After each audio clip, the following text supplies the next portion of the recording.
मिर्जापुर की इस ऐतिहासिक वीरता और शौर्यता से परिपूर्ण जिलों की नगरी उदयपुर में उदयपुर लोकसभा के इस ऐतिहासिक जनसभा में हम सब का मार्गदर्शन करने के लिए पधारे, जिनके नेतृत्व में भारतीय जनता पार्टी को देश नहीं दुनिया की सबसे बड़ी पार्टी बनने का अवसर मिला। और ये अवसर भी मिला जब कश्मीर में धारा 370 हटी तो तिरंगा आतंकवादियों की छाती में गोपकर धारा 370 हटाने का ऐतिहासिक काम आदरणीय प्रधानमंत्री जी के नेतृत्व में जिनको करने का अवसर मिला, ऐसे आदरणीय अमित शाह जी के लिए एक बार जोरदार करतल ध्वनि से हार्दिक स्वागत और अभिनंदन करें।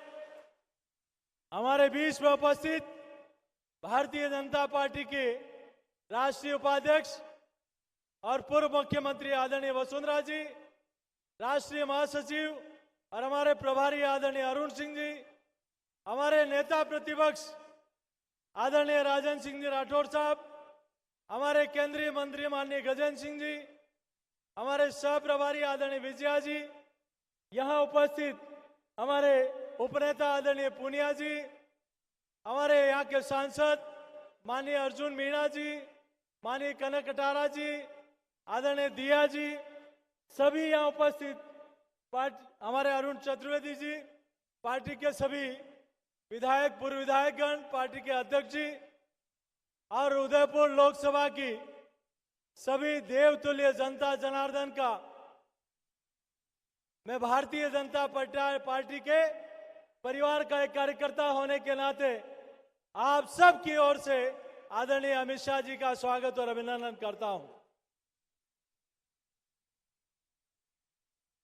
आदरणीय गृह मंत्री महोदय, ये जनता आई है आज आपका स्वागत और अभिनंदन करने के लिए, और आपका और देश के यशस्वी प्रधानमंत्री आदरणीय नरेंद्र मोदी जी का भी, क्योंकि ये धरती है प्रातः स्मरणीय वीर श्रेष्ठ महाराणा प्रताप की वीरता और शौर्यता की धरती, जिस धरती ने कभी किसी के सामने समर्पण नहीं किया, कभी किसी के सामने झुके नहीं, और वैसा ही काम आदरणीय प्रधानमंत्री जी और आपके नेतृत्व में ये देश की जनता देख रही है कि आपके नेतृत्व में दुनिया के सामने आज भारत स्वाभिमान के साथ खड़ा है और पूरी दुनिया में तिरंगा फहरा रहा है और भारत के नेतृत्व का सम्मान हो रहा है।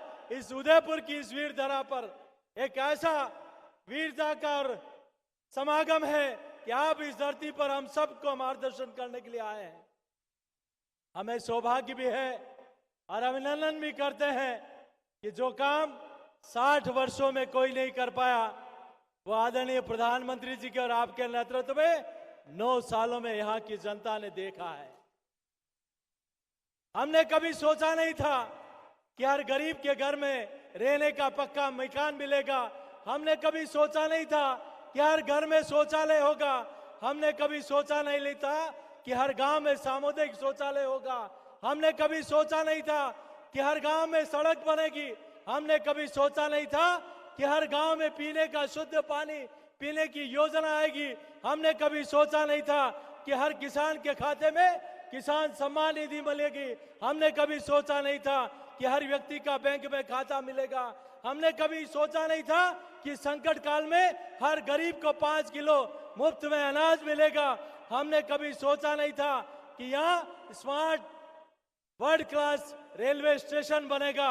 हमने कभी सोचा नहीं था कि यहाँ 6 लेन बनेगा। हमने कभी सोचा नहीं था कि 100 करोड़ का ESIC का हॉस्पिटल बनेगा। हमने कभी सोचा नहीं था कि प्रताप बांसवाड़ा से रतलाम की रेल मिलेगी, और ये कभी संभव हो पाया है तो आदरणीय नरेंद्र मोदी जी, प्रधानमंत्री जी और आपकी अगुवाई वाली सरकार में हो पाया है। इसके लिए ये सब लोग आपका अभिनंदन करने आए हैं।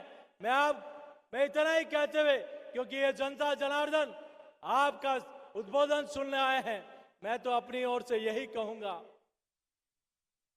कि जिस प्रकार से राजस्थान में एक घोषणावीर और मुगलिया प्रेमी मुख्यमंत्री काम कर रहे हैं, हमें दुर्भाग्य है कि आज जिस भगवा पताका को लेकर महाराणा प्रताप ने मुगलों को परास्त किया, दुर्भाग्य से ये राजस्थान की सरकार एक आदेश निकालती है कि यहां भगवा पताका पर लगाने पर प्रतिबंध लगाने का आदेश निकालती है।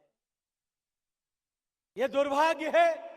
और ये मेवाड़ की तरह उस सरकार को कहना भी चाहती है, अरे वीर धरा के बेटे हैं हम, शौर्य अभी तक चुका नहीं, मुगलों के आगे भगवा ध्वज कभी झुका नहीं। पूछ रही है जनता तुमसे, सारे राजस्थान की, अरे हिम्मत कैसे हुई तुम्हारी भगवा के अपमान की।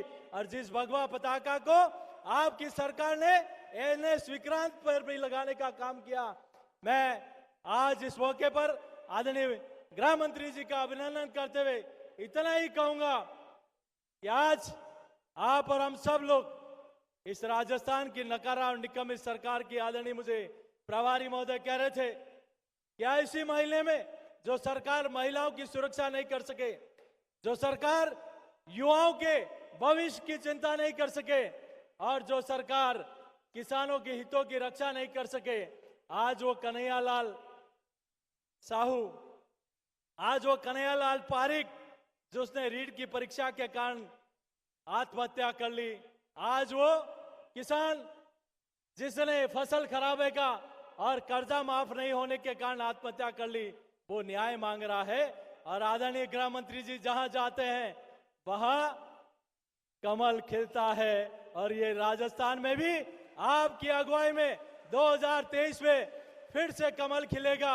एक बार दोनों हाथ उठाकर आदरणीय गृह मंत्री महोदय को यह विश्वास दिलाएं कि राजस्थान में इस नकारा और निकम्मी सरकार को हम भगा कर दम लेंगे और 2023 में फिर से कमल खिलाएंगे। यही कहते हुए देता हूं मैं अपनी वाणी को विराम। जय श्री राम।